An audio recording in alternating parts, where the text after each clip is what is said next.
Hello kids, welcome to K2M English.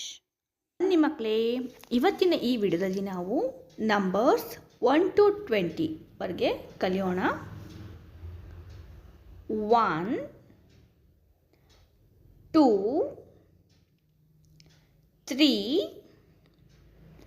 4 5 6 7 8 9 10 11 12 13 14 15 16 17 18 19 20. Thank you. ಈ video ನಿಮಗೆ ಇಷ್ಟವಾದಲ್ಲಿ ಪ್ಲೀಸ್ ಒಂದು ಲೈಕನ್ನು ಮಾಡಿ, ಹಾಗೆ ಇದೇ ರೀತಿಯ ಹೆಚ್ಚಿನ ವಿಡಿಯೋಗಳಿಗಾಗಿ ನಮ್ಮ ಚಾನಲನ್ನು ಸಬ್ಸ್ಕ್ರೈಬ್ ಮಾಡಿ. Thanks for watching.